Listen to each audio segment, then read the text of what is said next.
وصحبه أجمعين. أما بعد، فقد قال النبي صلى الله عليه وسلم: يا معشر القراء استقيموا فإنكم سبقتم سبقا بعيدا، أو قال فإنكم سبقتم سبقا بعيدا. إن أخذتم يمينا أو شمالا ضللتم ضلالا بعيدا، أو كما قال عليه الصلاة والسلام. بزرگان محترم، حضرات اساتذہ کرام اور طلبہ عزیز،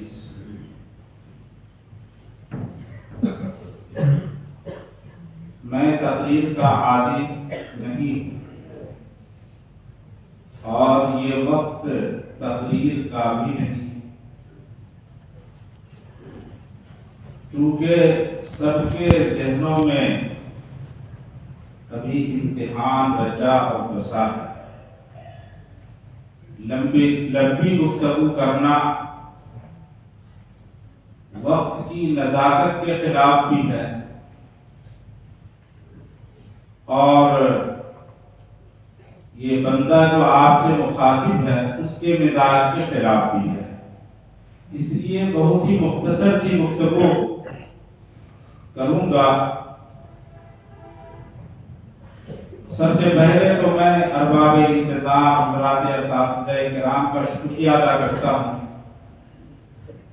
کہ آپ نے بڑی محبت فرمائی اور بڑی محبت کے ساتھ آپ نے مجھے بلایا ہے۔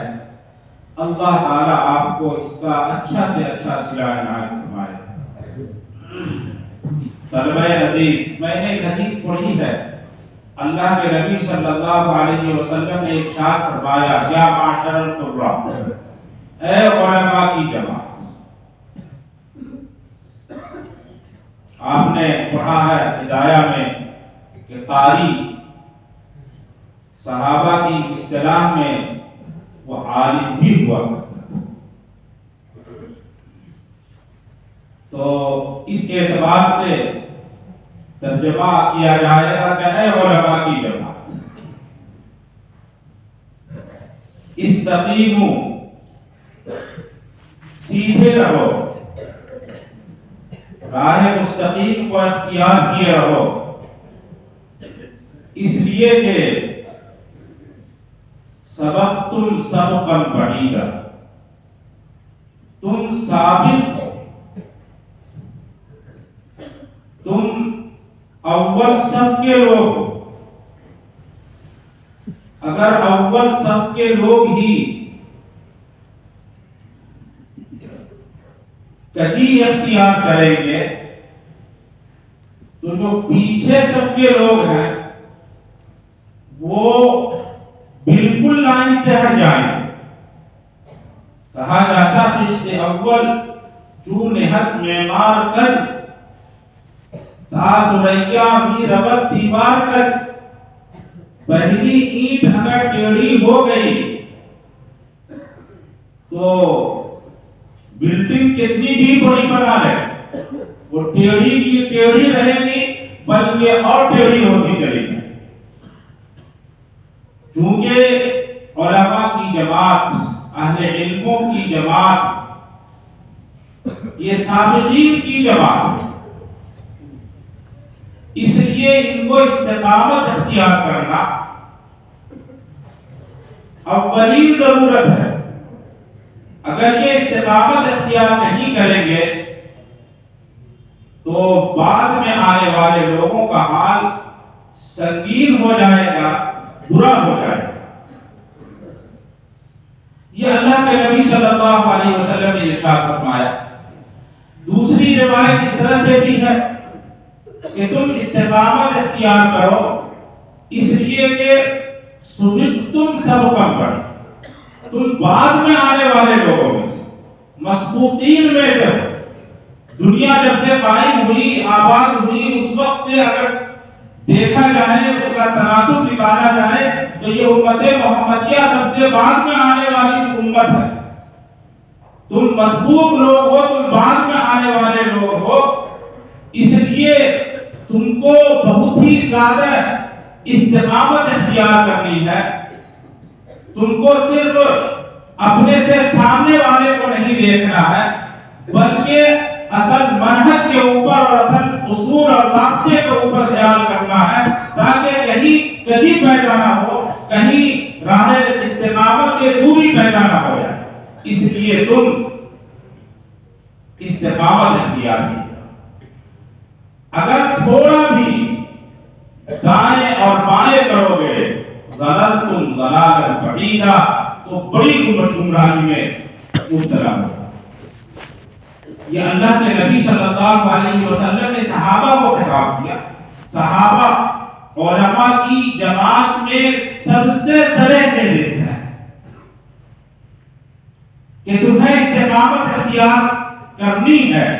اگر تم نے استقامت اختیار نہیں کی تو امت کا حال انتہائی برا ہوگا۔ کیوں؟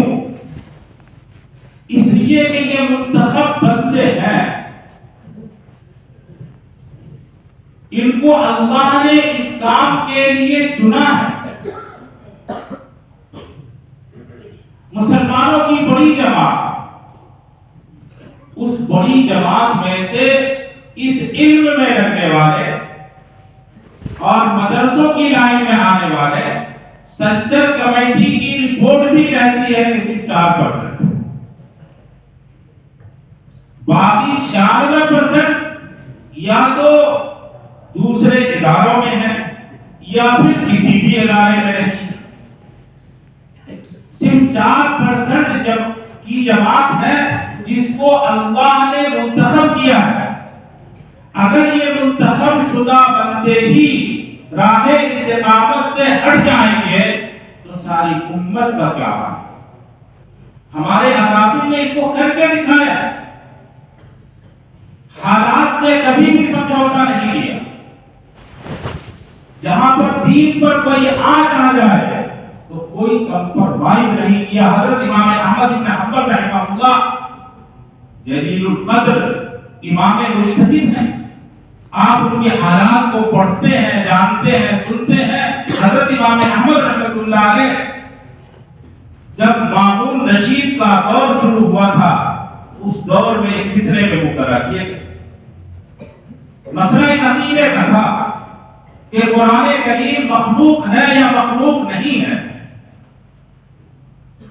جو حضرات حکومت پر قابض تھے، ان حضرات کا نظریہ یہی تھا کہ قرآن کریم مخلوق ہے، قرآن کریم حادث ہے، جبکہ اہل سنت و جماعت کا نظریہ تھا کہ قرآن کریم غیر مخلوق ہے اور قدیم ہے، اللہ کی ایک خاص صفت ہے۔ لیکن جو حضرات حکومت پر قابض تھے، ان حضرات کا نظریہ یہ نہیں تھا، اور ان کے سپورٹ میں کچھ علماء ہی کھڑے تھے۔ بس کیا تھا؟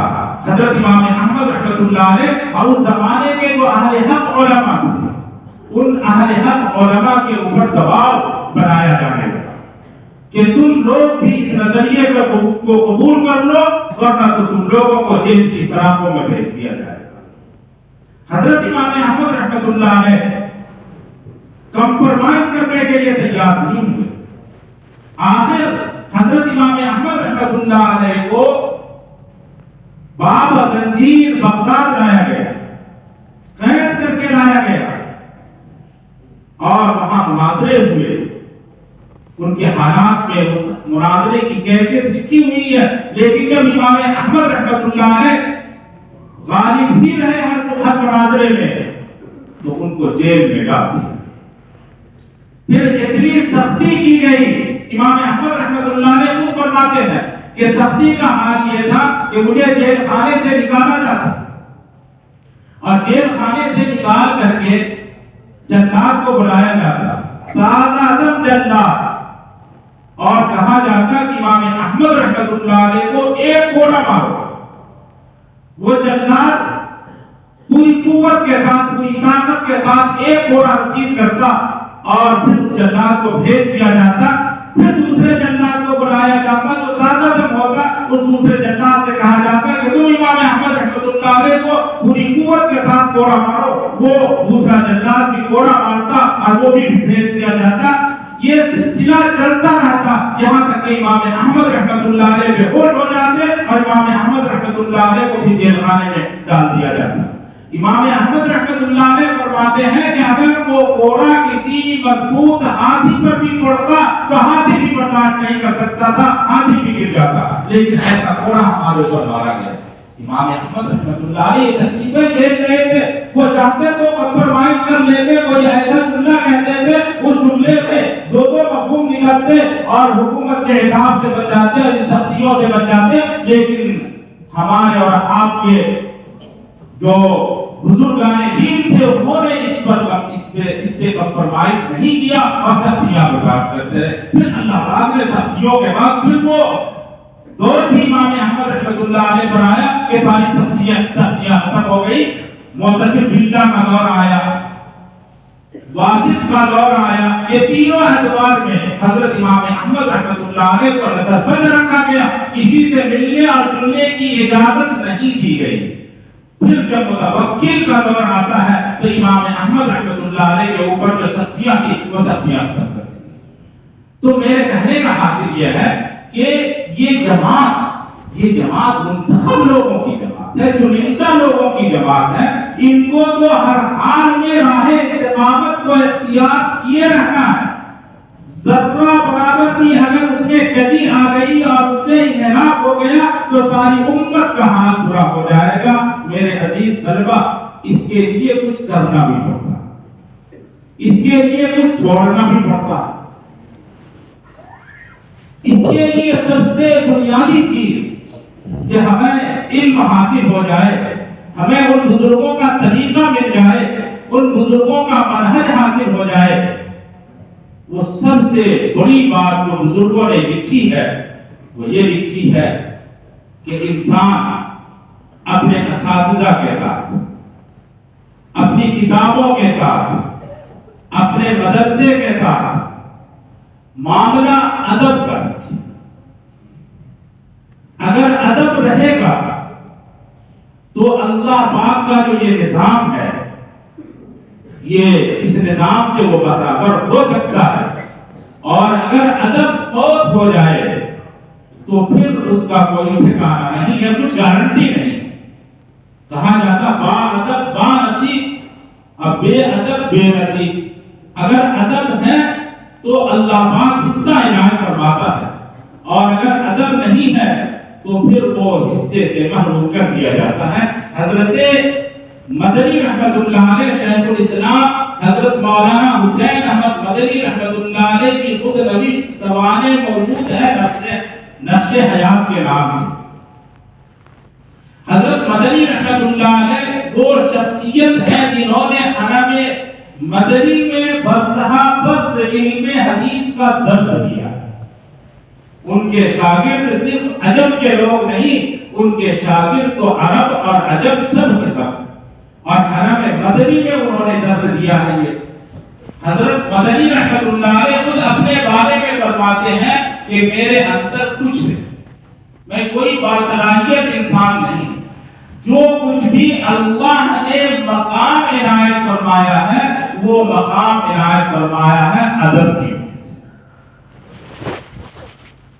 یہی وجہ ہے کہ حضرت شیخ الاسلام حسین احمد مدنی رحمۃ اللہ علیہ کا طریقہ یہ رہا ہے کہ جب بھی کسی صحابی کا نام آگے تو بغیر رضی اللہ عنہ کہے ہوئے آگے نہیں بڑھے، حتیٰ کہ جب مدینہ اور مکہ مکرمہ کا نام آیا ہے تو بھی بغیر ذات اللہ شرف و عظمت کہے ہوئے آگے نہیں بڑھے۔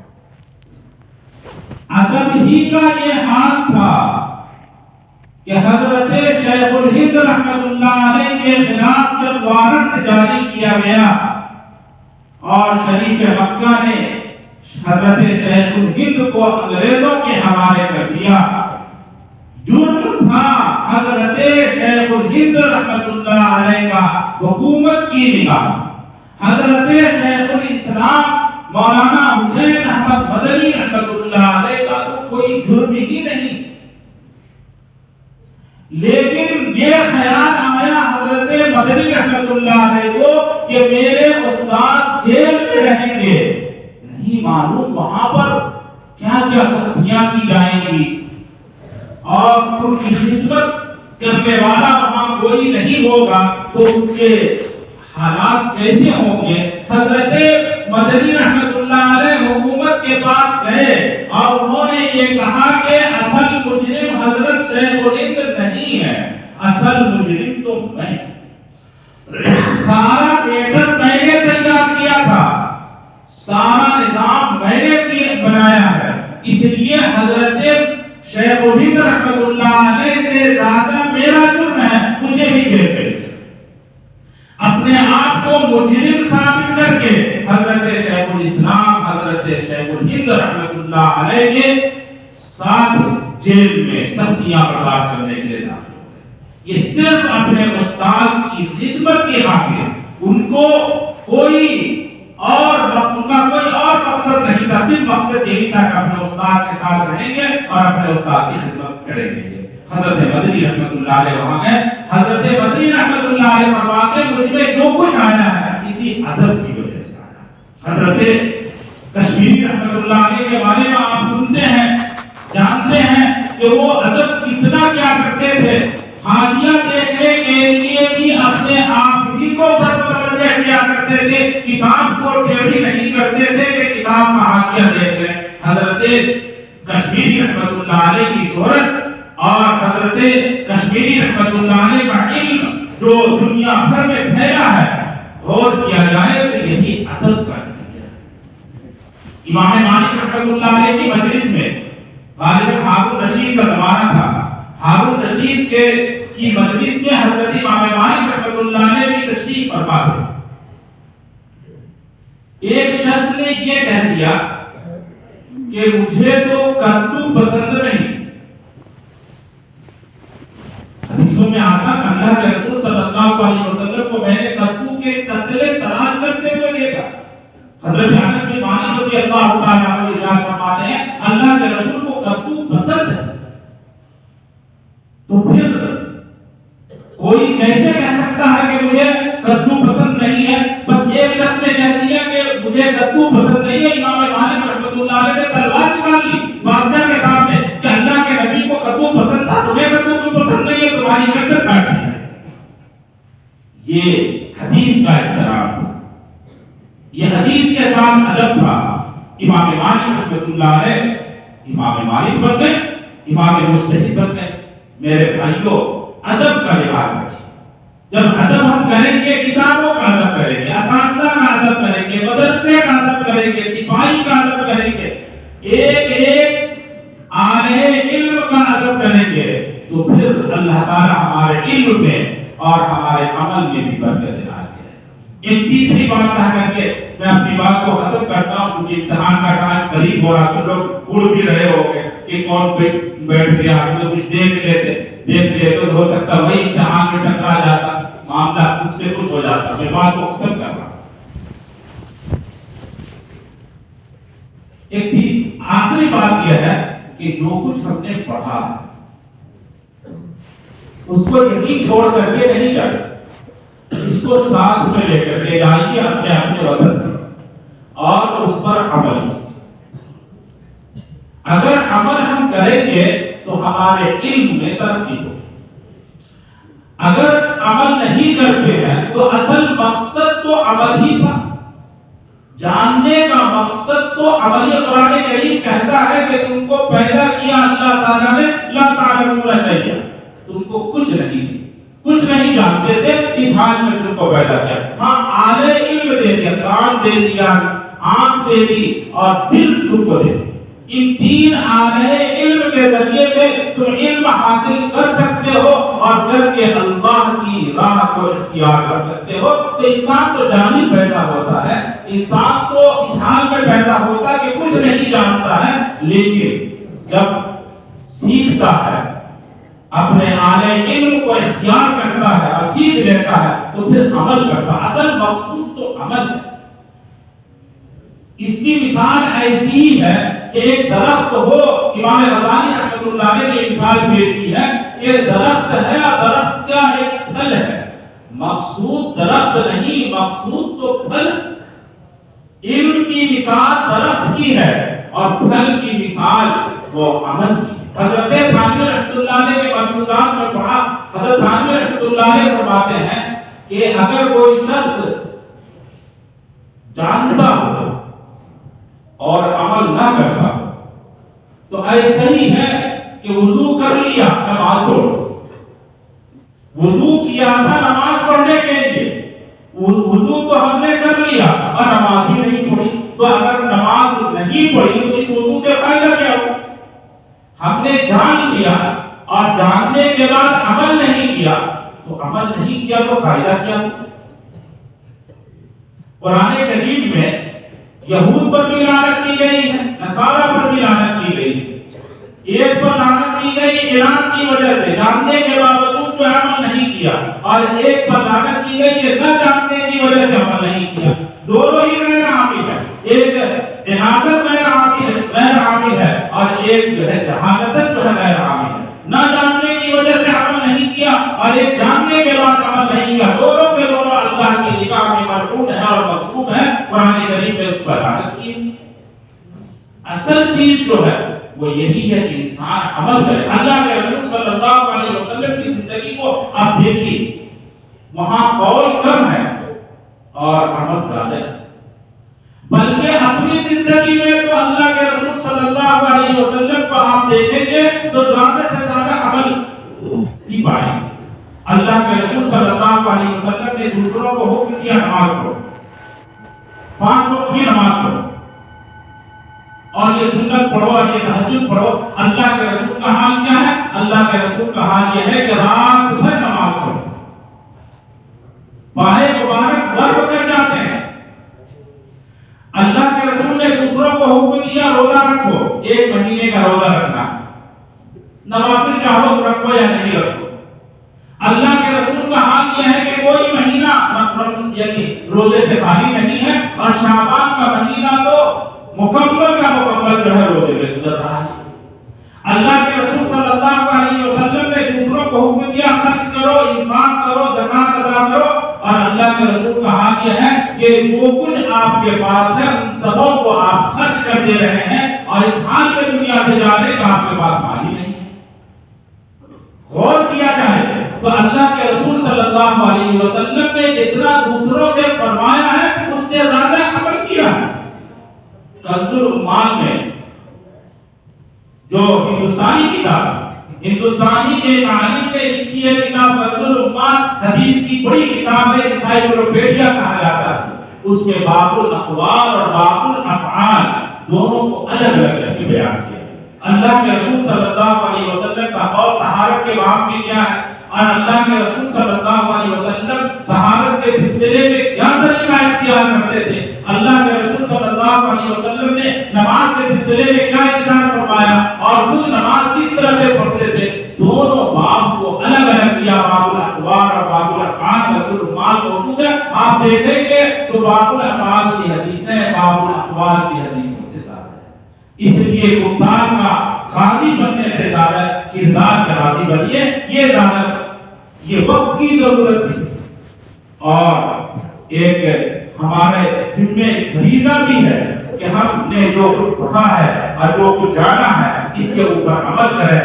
میں انہی چند باتوں کے بعد اپنی بات کو ختم کرتا ہوں. Thanks for watching. Don't forget to like, comment, share and subscribe to Al Wahid channel.